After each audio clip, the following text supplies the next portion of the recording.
daerah Indonesia, lahir dari insan pewarta profesional, mengudara di bumi pertiwi, wujud ketahanan dan sumber informasi bangsa.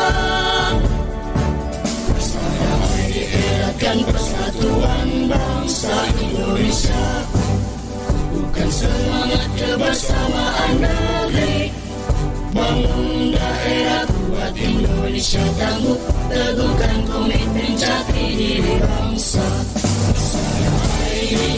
Persada ID, mencerdaskan kehidupan bangsa. Persada ID,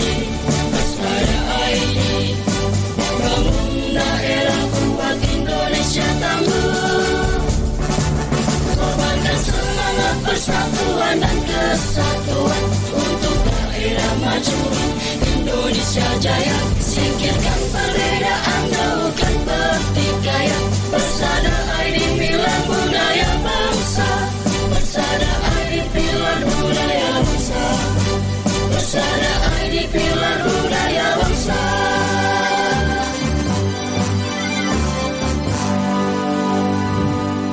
Assalamualaikum warahmatullahi wabarakatuh. Selamat siang pendengar berita Indonesia Live. Jumpa kembali bersama saya Atika Hamzar sebagai radio host dari Radio Suara Sidoarjo dan juga ditemani oleh co-host Radio Gagak Rimang FM Blora Jawa Tengah. Berita Indonesia Live disiarkan serentak di seluruh jejaring lembaga penyiaran publik lokal, pemerintah, kabupaten, kota di seluruh Indonesia yang tergabung dalam Persada ID.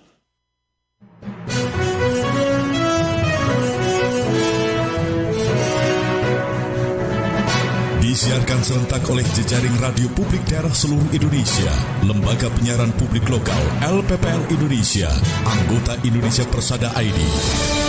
Berita Indonesia Live merangkum berita-berita teraktual dari berbagai daerah di tanah air, ekonomi, politik, pemerintahan, sosial, pariwisata, dan budaya. Bisa Anda simak setiap Senin hingga Jumat jam 9 pagi dan jam 2 sore waktu Indonesia Barat, jam 10 pagi dan jam 5 sore waktu Indonesia Tengah, jam 11 siang dan jam 6 sore waktu Indonesia Timur. Persembahan Persatuan Radio TV Publik Daerah seluruh Indonesia, Indonesia Persada ID, untuk menyiarkan baik. Ya, baiklah pendengar, untuk kali ini kita akan memulai rangkaian dari informasi ataupun berita dari seluruh Indonesia yang akan diinformasikan oleh 3 radio pertama yang akan bergabung dalam berita Indonesia Live.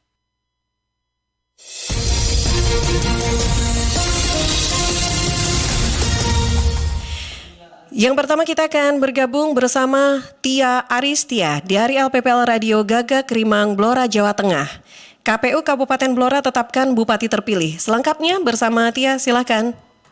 Baik, pendengar LPPL seluruh Indonesia, Komisi Pemilihan Umum Kabupaten Blora Jawa Tengah akan menetapkan pasangan calon bupati dan wakil bupati terpilih hasil Pilkada Blora tahun 2020 pada siang hari ini, Kamis 21 Januari 2021 bertempat di gedung PKPRI Kabupaten Blora.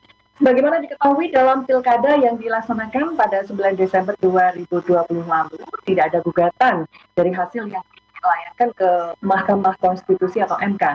Dan Ketua KPU Kabupaten Blora M. Hamdun mengatakan penetapan calon terpilih bisa dilaksanakan setelah MK mengeluarkan buku registrasi perkara konstitusi atau BRPK. Yang kemudian setelah pasangan ditetapkan selanjutnya diserahkan ke DPRD Kabupaten Blora berikut dengan kelengkapan data administrasinya. Hamdun juga menambahkan mengenai pelantikan merupakan kewenangan dari pemerintah provinsi dan untuk menjadwalkan tugas KPU Kabupaten Blora hanya sampai pada penetapan pasangan calon terpilih saja yang bisa disimak mulai siang hari ini pukul 14 waktu Indonesia Barat di saluran live streaming media sosial KPU Kabupaten Blora. Dan sebagai informasi, dalam Pilkada Blora 2020 diikuti oleh 3 pasangan calon, dan dari ketiga paslon tersebut, pasangan Arif Rohman Triyudi Setiawati berhasil keluar sebagai pemenang dengan suara tertinggi, yakni 318.380 suara atau 59,71%. Tia Aristia, LPPL Radio Rimang Blora Jawa Tengah untuk berita Indonesia Live. Ya, baik, terima kasih Tia dan pendengar. Selanjutnya kita juga akan bergabung bersama Lydia Monica Haturiwo Mengabarkan dari Dimensi Baru FM, LPPL Lampung Selatan mengabarkan bahwa kick-off vaksinasi COVID-19 Lampung Selatan, Bupati dan 8 pejabat disuntik pertama. Lydia, silakan. Baik pendengar LPPL Indonesia, Bupati Lampung Selatan Haji Nanang Ermanto menjadi orang pertama di Bumi Hagom Mufakat penerima program vaksinasi COVID-19 di Rumah Sakit Umum Daerah RSUD Bobazar Lampung Selatan di Kalianda awal pekan ini. Kick-off vaksinasi ini, COVID-19 pemerintah Kabupaten Lampung Selatan ini sesuai protokol vaksinasi sebelum divaksin. Nanang ke meja pendaftaran untuk dilakukan verifikasi identitas, lalu menuju meja screening untuk dilakukan pemeriksaan kondisi kesehatan dan mengidentifikasi penyakit penyerta. Dikutip dari laman Lampung Selatan, kap.go.id, setelah dinyatakan sehat, Nanang kemudian disuntik vaksin COVID-19 secara aman. Usai divaksin, Nanang kemudian diminta untuk menunggu 30 menit untuk diobservasi. Menurutnya, vaksinasi ini dilakukan secara sangat cepat, dirinya tidak sendiri, namun bersama Forkopimda, namun demikian, sudah divaksin tetap harus menerapkan protokol kesehatan 3M. Tidak sendiri di sini, Forkopimda hadir sini, Pak Dandim, Pak Kapolres, dan dari Wakil Ketua DPRD Lampung Selatan. Pada hari ini kita sama-sama vaksin ya, Sinovac yang bersamaan pada hari ini untuk meyakinkan kepada seluruh masyarakat bila nanti ini ada vaksin nggak usah perlu ada satu rasa ketakutan dan stres. Ini adalah untuk pencegahan. Dan walaupun kita divaksin, kita tetap menggunakan 3M. Selain Bupati Lampung Selatan Haji Nanang Ermanto, ada 8 orang lainnya yang disuntik vaksin COVID-19. Kapolres Lampung Selatan dan di 0421 Lampung Selatan, Wakil Ketua 1 DPRD Lampung Selatan, dan Sekda Kabupaten Lampung Selatan, Ketua Tim Penggerak PKK Kabupaten Lampung Selatan, serta 3 tokoh agama Lampung Selatan. Di BFM Radio, Lydia Monika Triwu melaporkan untuk Berita Indonesia Live. Ya, baik, terima kasih Monika dan pendengar. Selanjutnya ada Reza dari LPPL Suara Dak Sinarga Gunung Kidul, Daerah Istimewa Yogyakarta, mengabarkan bahwa gugus tugas penanganan COVID-19 Gunung Kidul monitoring PSTKM pelaksanaan pengetatan secara terbatas kegiatan masyarakat. Reza, silakan. Baik, terima kasih. Dan untuk bergerak LPPL seluruh Indonesia, gugus tugas kabupaten yang dipimpin Ketua Pelaksana Harian Dr. Imawan Wahyudi melaksanakan monitoring pelaksanaan pengetatan secara terbatas kegiatan masyarakat atau PSTKM di 3 Kapanewon, yaitu Kapanewon Karangmojo, Kapanewon Ponjong, dan Kapanewon Semanu. Monitoring ini koordinasi untuk meningkatkan pengetatan pengawasan kegiatan masyarakat sehingga nantinya dapat keluar dari aturan pembatasan kegiatan masyarakat. Hal yang perlu dilakukan bagaimana keterpaparan dapat menurun semaksimal mungkin dengan melakukan edukasi dan pengawasan di masyarakat. Yang terpenting, upaya ketersediaan tempat tidur persentasenya menurun, jangan sampai mendekati 80 dan persentase kasus meninggal juga harus menurun serta persentase kesembuhan meningkat lebih dari 80%. Hal tersebut diungkapkan oleh Wakil Bupati Gunung Kidul yang juga menjabat sebagai Ketua Pelaksana Harian. Selanjutnya pula Wakil Bupati juga mengakui penerapan ini agak menyulitkan semua pihak kerja, di mana kerja menjadi kurang maksimal, kegiatan sosial juga menjadi terganggu, namun harapannya masyarakat dapat lebih memahami dan berperan serta aktif disiplin protokol kesehatan dan juga mengikuti instruksi Bupati sehingga evaluasi pembatasan ini segera membaik dan tidak diperpanjang lagi. Sehingga tentunya semua kegiatan bisa kembali dilakukan seperti sebelumnya dengan tetap ditambah disiplin protokol kesehatan. Selanjutnya pula dalam monitoring tersebut banyak hal upaya yang telah dilakukan di Kapanewon Karangmojo. Sebelumnya diperlakukan PSTKM pun pengawasan terus dilakukan gugus tugas Kapanewon serta Kelurahan dan Forkopimda yang memberikan edukasi dan sosialisasi disiplin protokol kesehatan tentunya di berbagai kesempatan. Hal tersebut diungkapkan oleh Camat Karangmojo Marwato Hadi. Senada yang disampaikan oleh Camat Ponjong Witanto, sosialisasi dan edukasi melalui para lurah terus dilakukan. Selanjutnya hadir dalam monitoring tersebut Kepala Dinas Kesehatan, Kepala Disperindak, ada Kepala BPBD Gunung Kidul, Satpol PP, Sekdim Dinas Pariwisata, Kabakesra, Aziz Saleh, serta tim gugus tugas kabupaten. Demikian dari LPPL Radio Suara Dak Sinarga mengabarkan untuk Berita Indonesia Live. Baik, terima kasih Reza dan pendengar. Demikian 3 kabar yang disampaikan dari 3 daerah di Indonesia di sesi pertama untuk Berita Indonesia Live.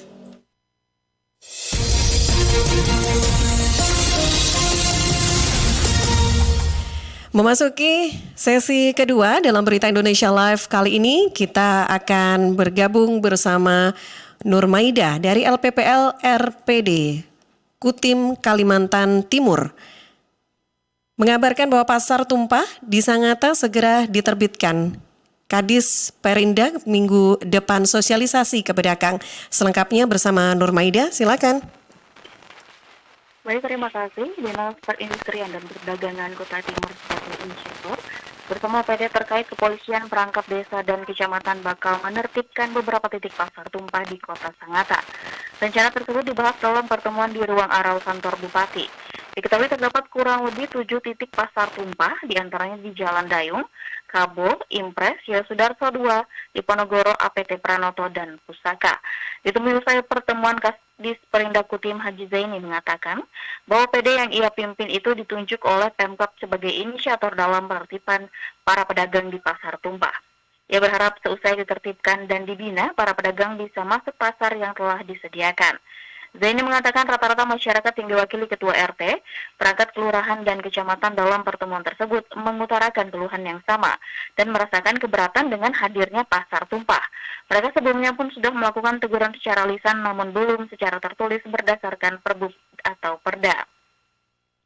Oleh karena itu, minggu depan Satpol PP Kutim akan melakukan sosialisasi terlebih dahulu bahwa akan dilakukan penertiban di beberapa titik pasar tumpah.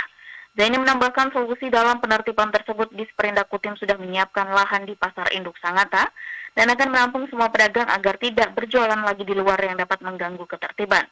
Diharapkan dapat berfungsi secara pasar di daerah lain yang aktivitasnya hingga sore bahkan malam. RPD Kutim untuk Berita Indonesia Live. Ya, terima kasih Nur Maida dan pendengar. Ada Munir dari Kanjuruhan FM, RKFM Kabupaten Malang yang juga akan mengabarkan bahwa wisatawan dapat berkunjung ke Gunung Bromo di masa pemberlakuan pembatasan kegiatan masyarakat atau PPKM di Kabupaten Malang, namun harus tetap menerapkan protokol kesehatan yang ketat. Munir, silakan. Bromo merupakan satu di antara aset wisata dunia yang dimiliki oleh Indonesia dan hal yang menggembirakan bagi Anda yang ingin ke Bromo melewati Poncokusumo, Kabupaten Malang di masa pemberlakuan pembatasan masyarakat atau PPKM, Bromo tetap buka, tetapi harus dengan protokol kesehatan yang ketat.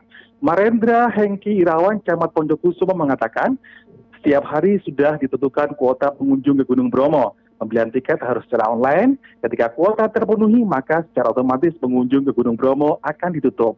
Pengunjung pun harus membawa surat hasil rapid test bebas COVID-19. Begitu juga kendaraan wisatawan hanya boleh terisi separuh dari kapasitas penumpang. Pengunjung diwajibkan memakai masker, jaga jarak, dan di pintu masuk sudah ada petugas yang memeriksa suhu tubuh. Rendra berharap masyarakat yang akan ke wisata Gunung Bromo untuk mematuhi protokol kesehatan agar semua bisa terjaga dari penularan COVID-19. Munir, Radio Kanjuruhan FM Kabupaten Malang untuk Berita Indonesia Live. Baik, terima kasih Munir dan pendengar. Di selanjutnya kita juga akan bergabung bersama Nindi Safitri dari LPPL Radio Gema Bungo Jambi. Bongkar ladang ganja berkedok kebun kopi di Kabupaten Bungo. Selengkapnya Nindi, silakan.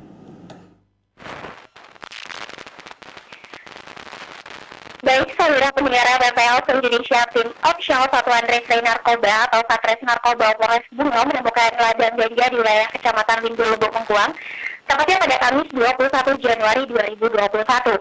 Kapolres Bungo AKBP Muhammad Lutfi didampingin Kasat Narkoba AKBP Septa Budoyo dan Bupati Bungo Haji Masuri STM melakukan konferensi pers di halaman Mapolres Bungo. Dalam keterangan persnya, Kapolres Bungo mengatakan pihak mengamankan barang bukti berupa ganja dan menerapkan 2 orang tersangka berinisial SU berusia 56 tahun dan KP berusia 24 tahun sebagai pemilik dan pengelola lahan ganja berkedok tersebut.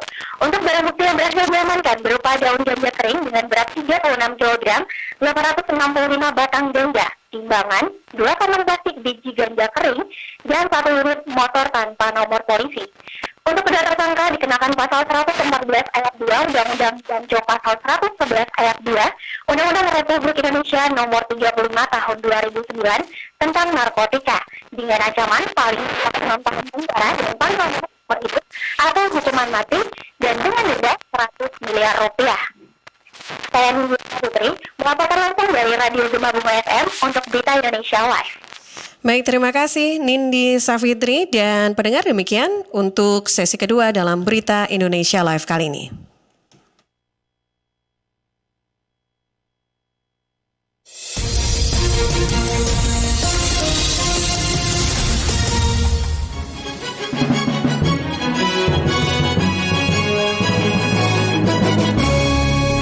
Berita Indonesia Live merangkum berita-berita teraktual dari berbagai penjuru tanah air, dikemas lugas, inspiratif, variatif, edukatif. Produser acara LPPL Radio Slawi FM Kabupaten Tegal, Jawa Tengah. Co-produser LPPL Radio Mardika FM Kota Blitar, Jawa Timur. Redaktur pelaksana Sasaraina FM Kepulauan Mentawai, Sumatera Barat. Gagak Rimang FM Blora, Jawa Tengah. Dan Suara Ngawi FM Jawa Timur. Disiarkan serentak oleh 58 lembaga penyiaran publik lokal, anggota Persatuan Radio TV Publik Daerah seluruh Indonesia, Indonesia Persada ID. In Radio Pangkal Pinang, Kepulauan Bangka Belitung. Gemar Randik FM Musi Banyu Asin, Sumatera Selatan. Sawah Lunto FM Sumatera Barat. Sonata AM FM Kota Bandung, Jawa Barat. Suara Pacitan FM Jawa Timur. Abdi Persada FM Banjarbaru, Kalimantan Selatan. Blambangan FM Banyuwangi, Jawa Timur. Pesona FM Wonosobo, Jawa Tengah. Kanyuruan FM Kabupaten Malang, Jawa Timur. Radio In FM Kebumen, Jawa Tengah. RPD Kutim FM Kutai Timur, Kalimantan Timur. Suara Banjar FM Kalimantan Selatan. Gemilang Kabupaten Magelang, Jawa Tengah. Tangerang Radio Banten. Batara FM Barito Utara, Kalimantan Tengah. Suara Pasuruan FM Jawa Timur. Magelang FM Kota Magelang, Jawa Tengah.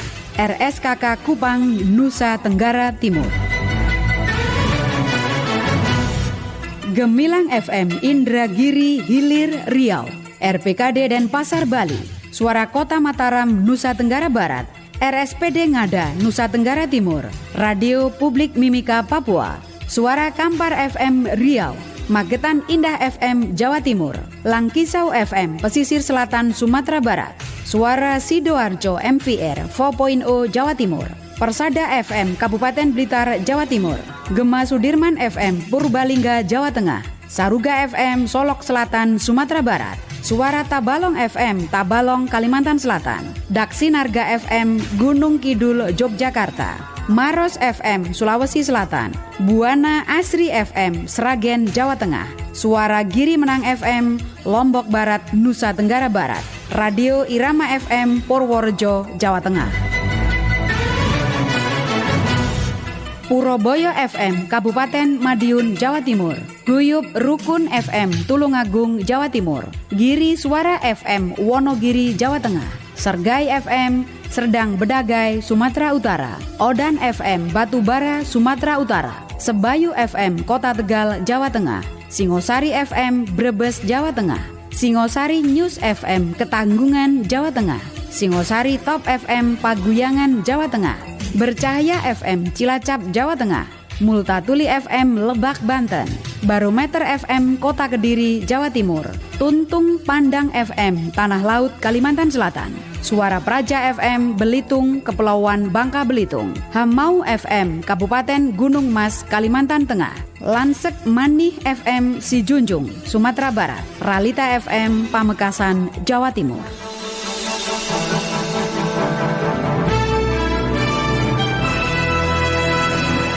Berita Indonesia Live, lugas, inspiratif, variatif, edukatif. Persembahan Persatuan Radio TV Publik Daerah seluruh Indonesia, Indonesia Persada ID, untuk menyiarkan baik.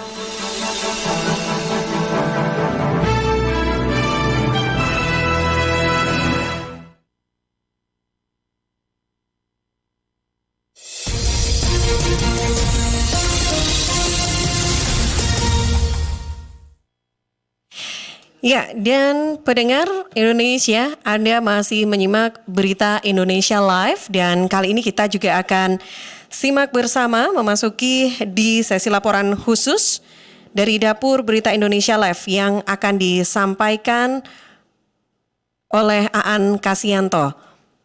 Silakan Aan. Pendengar LPPL Indonesia, BNPB mencatat sebanyak 185 bencana terjadi sepanjang 1 hingga 21 Januari 2021. Data per hari ini 21 Januari 2021 sampai jam 10 waktu Indonesia Barat, bencana hidrometeorologi ini masih mendominasi jumlah bencana hingga minggu keempat Januari tahun ini. Bencana hidrometeorologi seperti banjir, tanah longsor, dan puting beliung mendominasi kejadian bencana, yang mana catatan BNPB sebanyak 127 kejadian banjir terjadi di beberapa wilayah tanah air. Sedangkan tanah longsor 30 dan puting beliung 21 dengan kejadian bencana lain yang tercatat yakni lain yang gelombang pasang 5 kejadian dan gempa bumi 2 kejadian. Dari sejumlah kejadian meskipun banjir paling sering terjadi, gempa bumi paling banyak mengakibatkan korban jiwa hingga kini, yang mana korban meninggal akibat gempa bumi berjumlah 91 jiwa, tanah longsor 41 dan banjir 34, sedangkan hilang banjir 8 dan gempa 3.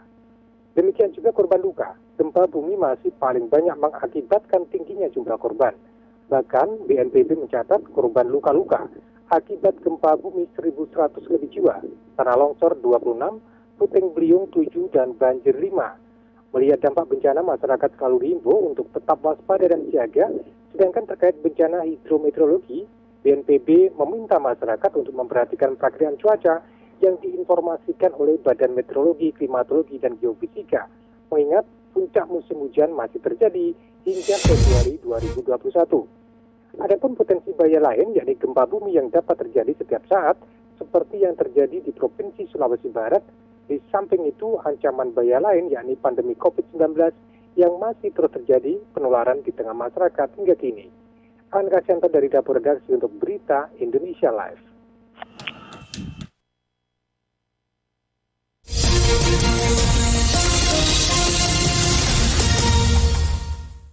Baiklah mendengar Indonesia, selanjutnya masuki di sesi ketiga. Dalam Berita Indonesia Live kali ini kita akan bergabung bersama Ismuk dari LPPL Radio In FM Kebumen. Mengabarkan bahwa Wakil Bupati Kebumen tekankan pentingnya penguatan ekonomi perdesaan menuju kemandirian desa. Ismuk silakan.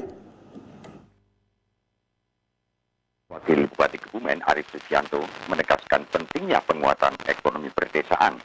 Penegasan itu disampaikan pada Saresehan Ikatan Kepala Desa Sekecamatan Bulus Pesantren Rabu 20 Januari 2021 di Gorsangu Banyu Bulus Pesantren. Menurutnya, hal tersebut penting dilakukan untuk mewujudkan kemandirian desa. Kucuran dana melalui dana desa dan anggaran dana desa adalah bukti kehadiran negara dalam upaya menuju desa yang mandiri. Selain itu, sosok yang baru memenangi kontestasi Pilgub 9 Desember lalu ini juga memaparkan sebagian program yang akan dijalankan pada masa tugasnya sebagai bupati nantinya. Salah satunya adalah pemanfaatan dan maksimalisasi listrik tenaga surya. Menjawab pertanyaan peserta Saresehan tentang penyelenggaraan pelayanan masyarakat di tengah pandemi COVID-19, Arif Sugianto mengatakan hak masyarakat untuk mendapatkan pelayanan harus tetap terselenggara dengan baik. Pada kesempatan tersebut, Arif juga mengajak masyarakat untuk tetap berkarya dengan terus menjalankan disiplin protokol kesehatan. Dengan begitu, menurut Arif, double impact yang positif akan didapat, yakni tetap produktif sembari memutus mata rantai penyebaran COVID-19. Imam Sukma, LPPL Radio In FM Kebumen untuk Berita Indonesia Live.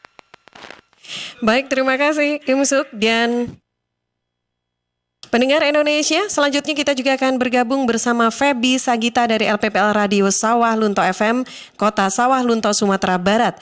Pengukuhan tim solid Silungkang Kemasyarakatan. Selengkapnya bersama Feby, silakan.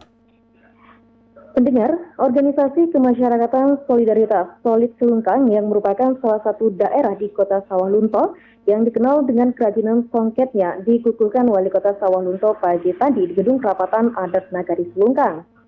Dalam kesempatan tersebut pendengar, Wali Kota Sawalunto dari ASTA menilai sebagai salah satu organisasi kemasyarakatan solid dapat memberikan kontribusi positif terhadap perkembangan dan pembangunan Kota Sawalunto melalui program-program yang dibuat sesuai yang tertuang dalam ADART.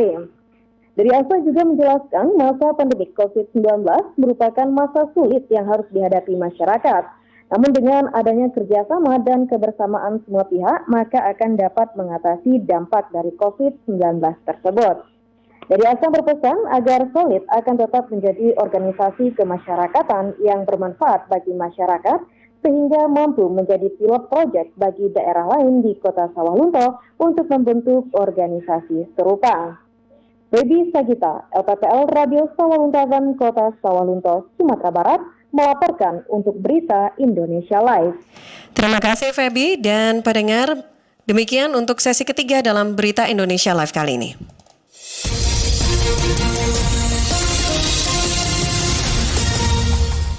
Demikian serangkaian informasi dalam Berita Indonesia Live untuk hari ini dan pendengar, ini juga disiarkan, Berita Indonesia Live juga disiarkan serentak bersama atau di seluruh jejaring lembaga penyiaran publik lokal pemerintah kabupaten kota di seluruh Indonesia yang tergabung dalam Indonesia Persada ID. Bersama saya Tika Amsar dari Radio Suara Sidoarjo Live sebagai host dan Radio Gagak Rimang FM Blora Jawa Tengah sebagai co-host. Siang ini saya Tika Amsar pamit dulu undur diri. Terima kasih dan sampai jumpa.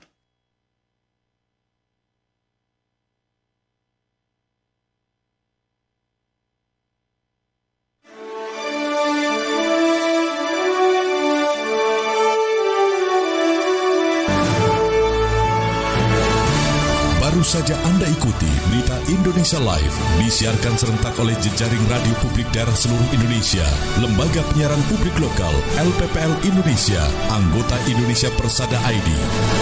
Berita Indonesia Live, lugas, inspiratif, variatif, edukatif, persembahan Persatuan Radio TV Publik Daerah seluruh Indonesia, Indonesia Persada ID, untuk menyiarkan baik.